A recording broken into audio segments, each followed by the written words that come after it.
सहस्रारे महापद्मे कर्पूर धवलो गुरु वामुरिसित शक्तिः सर्वत्र परिरक्षतु। ओ कल श्रीयंत्र के बारे में भू से बिंदु और बिंदु से भू तक लेकर चली थी। जो व्यक्ति श्रीयंत्र को चित्त से पढ़ लेता है, जान लेता है और खड़गमाला को ध्यान से पूजन करना सीख जाता है,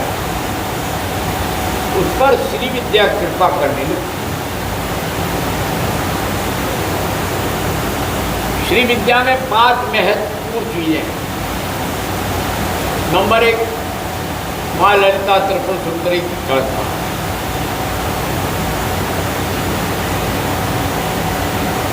ये शुद्ध शक्ति खड़गमाला यहाँ दी हुई है, जबकि ये 5 प्रकार की हैं। कहीं नमा लगाकर है, कहीं ओम लगाकर है, खड़गमाला ही की है। और इसको जब हम अध्ययन करेंगे तो हमें श्रीयंत्र के बारे में विधान आ जाएगा और श्रीयंत्र जान लेंगे, श्रीयंत्र की पूजा विधान जान लेंगे। उसके बाद है आमनाय। आप कोई क्रिया कि तुम्हारे तीनों भाइयों ऐसे बिल्कुल शांत बैठना है। योगी की उंगलियां नहीं चलती, योगी का शरीर नहीं चलता, योगी का मन नहीं चलता। जो योग ईश्वरी की पूजा करता है उसको बड़ा संयम चाहिए, नहीं करेगा तो पूजा का विधान पूर्ण नहीं करता। तो ये दूसरी चीज है आमनाय। आमनाय की पूजा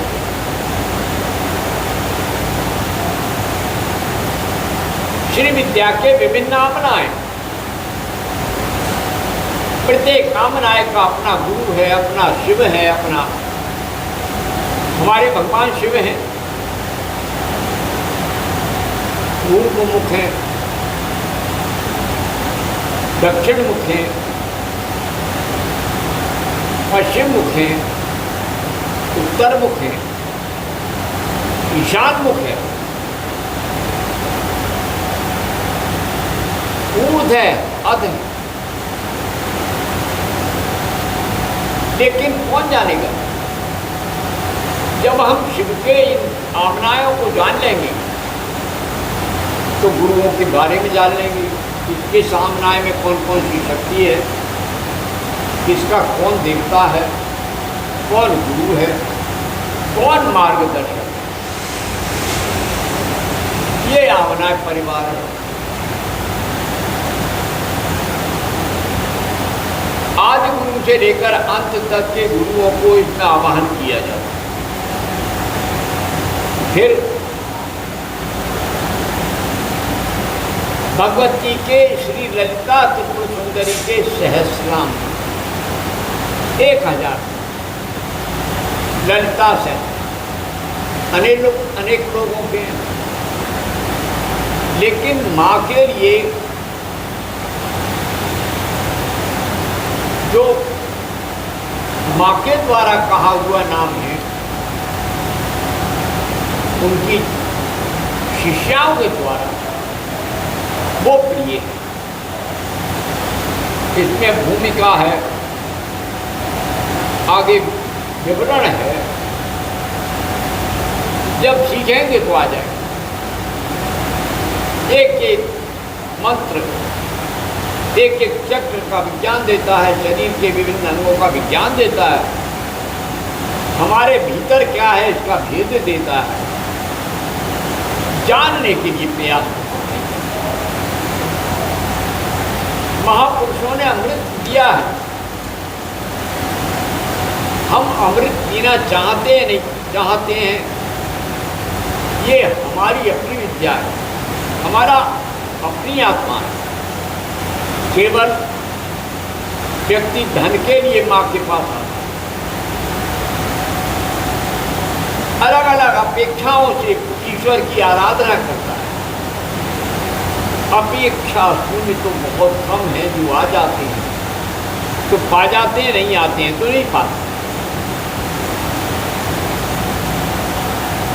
आगे इसमें ललिता तिरसठ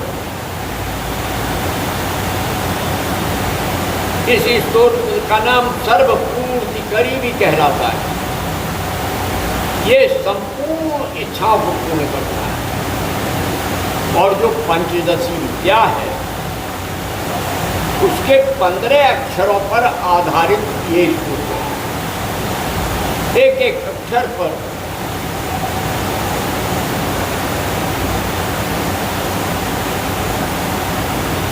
भिन्न भिन्न नाम है। वो सब 300 हो जाते और तिरशती कहलाते। जब हम जानेंगे तब इस विद्या का तिरशती का भेद पता चल जाएगा। आखिर में देवी की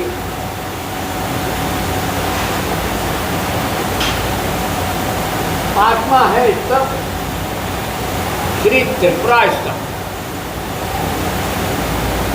यह संपूर्ण विद्या है, संपूर्ण पूजा पद्धति है। भिन्न भिन्न मार्गों से आकर के आखिरी मार्ग पर जाने के लिए, हमें सत्य को पाने के लिए जब हम तल्लीन हो जाते हैं तब इस स्तव के माध्यम से हम माँ की आराधना करते हैं। माँ का स्वरूप संध्या में अलग होता है, प्रभात में अलग होता है, रात्रि में अलग होता है, अर्धरात्रि में अलग होता है। 8 संध्याएं हैं माँ की। फिर संध्या को प्रत्येक व्यक्ति का कर्तव्य है जो करे। हम नहीं करते, एक भी संध्या नहीं करते। हमसे तो वो अच्छे हैं जो सवेरे उठ करके केवल हाथ जोड़ लेते हैं, प्रणाम कर लेते हैं और कहते हैं भैया ये इतना ही है। हम नहाए कैसे सवेरे 5 बजे उठ के? बिना नहाए भगवान का नाम लिया जाएगा क्या? अरे भैया, भगवान तो तुम्हारे शरीर में व्याप्त है और बाहर भी है, कण कण में। तो नहाने से पहले भी हाथ पैर धो लो, आत्मन कर लो, पंच क्रिया कर दो, पंच स्नान हो गया।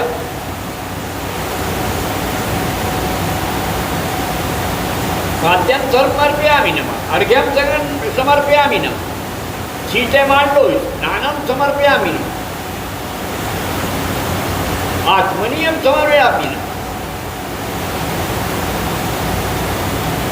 सनातन में तो इतनी सुविधाएं हैं। प्रभात की संध्या में कोई प्रतिबंध नहीं है। उठो, अपने बिस्तर से नीचे उतरो तो उतरो। मैंने बचपन में एक संत मिले, मेरा किसान का बेटा था। सवेरे पसर में हल तो जाना ही है, सबको उठ करके शंख बजाना ही है। तो घर के संस्कार पढ़ते हैं। शंख केवल ब्राह्मण का धर्म नहीं है, ब्राह्मण तो बजाना ही नहीं जानता। शंखनाद तो संसार के हर प्राणी का कर्तव्य है।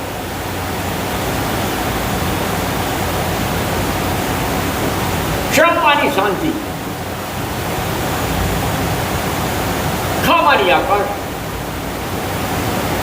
आकाश में जब हम अपने रिक्त स्थान में, जब अपनी ध्वनि तरंगों में अपने आप को खोजते हैं तो शंख बज जाता है। ओंकार भी शंख की ध्वनि का परिणाम है। शांत निशांत संध्या, प्रभातकालीन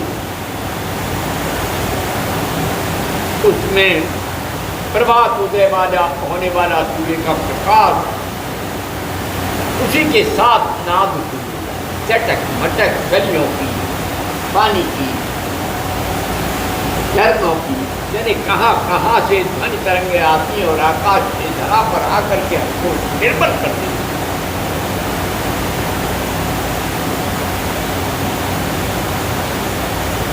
अभी एक सज्जन कह रहे थे आप स्नान किसमें करते हैं, तो मैंने कहा गौमुख में। उन्होंने कहा गौमुख तो समाप्त हो गया। हमने कहा तुमने देखा वहाँ कहाँ है, नहीं वहाँ कौन है तुम्हारे, भड़कता है जी। गौमुख तो मेरे पास है। गौ वाणी इंद्रिय, दिव्यांद्रिय जब मेरे मुख में चली गई और ताली में जाकर के केसरी मुद्रा लगे तो गौमुख में पहुंच गया मैं। बुढ़िया हूँ मत देखते रहो, मैंने नहीं देखा,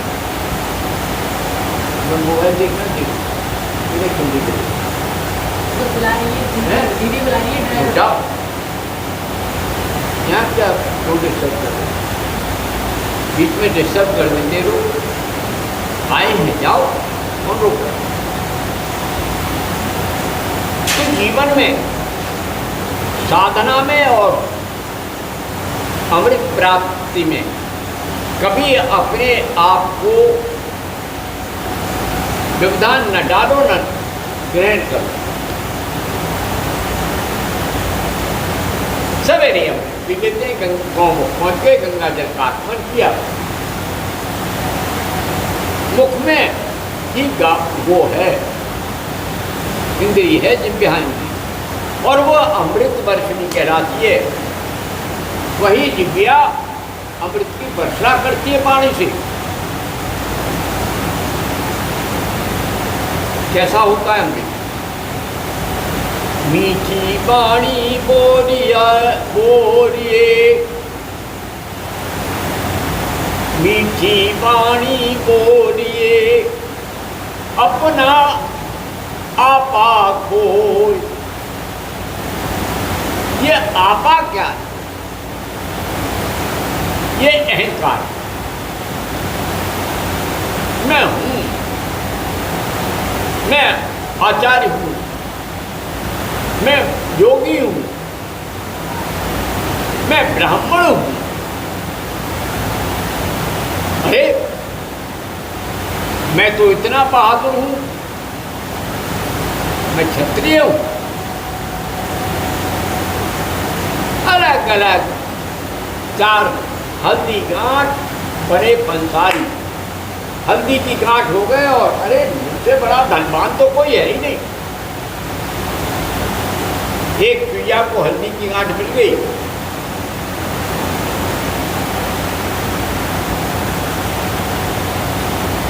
वो अपने को बहुत बड़ा पंसारी समझने लगे। ऐसे ही व्यक्ति पर समय ही नहीं है पंसार में, पसारे फिर रहा है। अरे समझ निकलता ही नहीं। आया सैलाब सब ले गया, आए तो सब ले गया, पता नहीं बड़ा 3 2 5 जहां तहां से इकट्ठे किए। कोई अच्छी धरपकड़ सरकार, उसने छापा मार दिया, पकड़ लिया, सब ले गए। नहीं, मैंने कहीं से नहीं कमाया, मैंने तो रिश्वत दी ही नहीं। मैंने देखा है एक एक व्यक्ति जब जा रहा होता है यात्रा में तो ट्रक के ट्रक सामान लेके जाता है।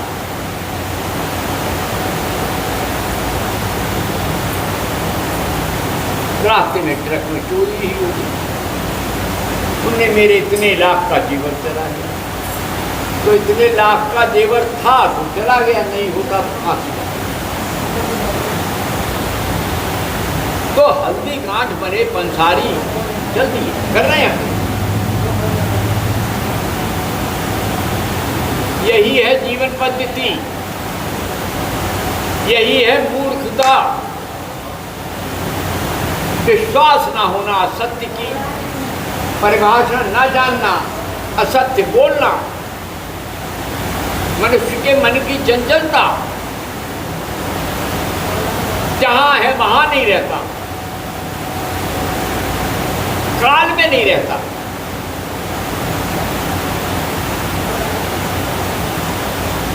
अगर व्यक्ति काल को जान ले, काल का महत्व जान ले, पल सुपल विपल क्षण प्रतिक्षण, अरे जब काल के खंड को करोगे तो हमारी भारतीय संस्कृति तो बहुत बहुत बहुत छोटा काल का माना। मात्रा रखिए, लघु मात्रा, दीर्घ मात्रा, लेकिन नहीं समझ आएगा।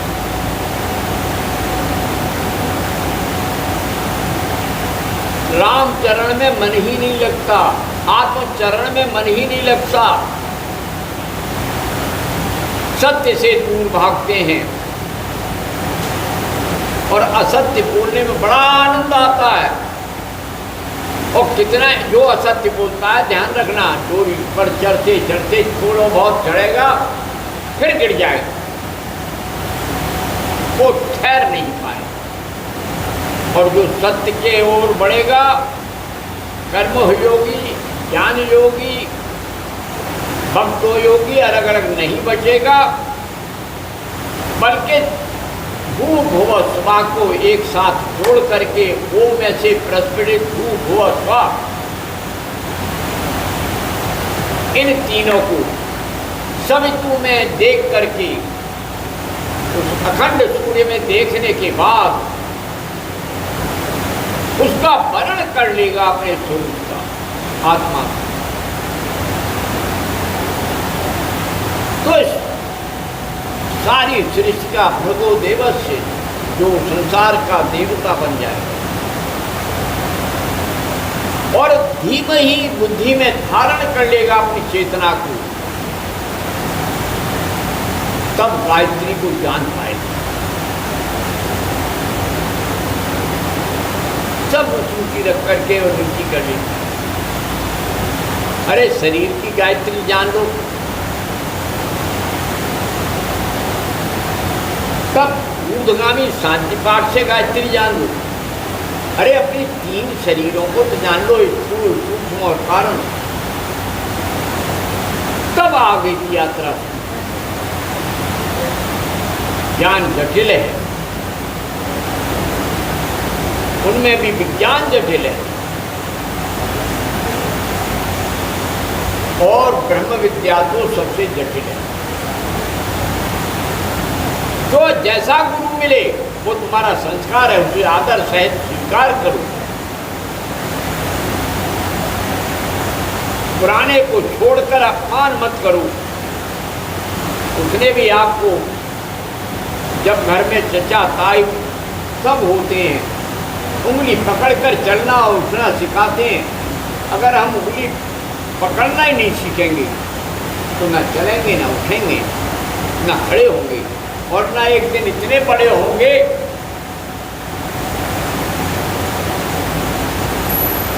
कि हमें हमारी तोतली भाषा किसी को याद नहीं। आज भी जो, अब तो बहुत देखा, कोई नहीं रहा, मेरे तो पुरखों में से सभी चले गए। मैंने देखा है क्या क्या कहती थी जो माँ की बहनें थी। अरे ऐसे बोलता था, ऐसे चलता था, मैं भी यही कहती थी। उस युग के जो हमारे भाई हैं चचेरे तैरे, वे भी यही कहती। अनुभूत सत्य होगा